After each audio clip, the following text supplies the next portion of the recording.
शुभ सकाळ पिलामाने आज आम षष्ठ श्रेणी गणित विषयर किसी अभ्यास देखा। एक नंबर हूँ निम्नलिखित प्रश्न गुड़िकर उत्तर दियो। 7 शतकड़ा को दशमिक परिणत कर। 7 शतकड़ा 7 विभक्त 100 समान 0.07।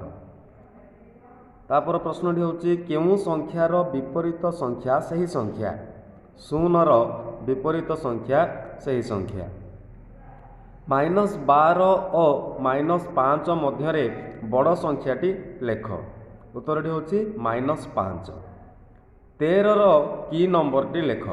13 की नंबरटी हूँ 4। 52,134 हरण 613 हरण प्रक्रिया ध्वजांकटी को लेख।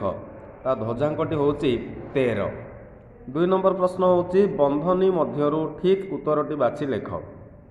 -1 परवर्ती पूर्ण संख्याटी को लेख। उत्तरटी हूँ 0। -3 और 2 मध्य केतोटी पूर्ण संख्या अच्छी 4टी। त्रिभुजाकृति विशिष्ट पिरामिड अन्य नाम कौन। अन्य नामटी हूँ टेट्राहेड्रन। -8xy पदटी x सहग केते। तार सहगटी हूँ -8y। निम्न थिबा केउं कोणटी स्केल और कंपास साहाय्य आंकी हेब नाही। 15 डिग्री 75 डिग्री 100 डिग्री 150 डिग्री। उत्तरटी हूँ 100 डिग्री। आज एतिकी। धन्यवाद।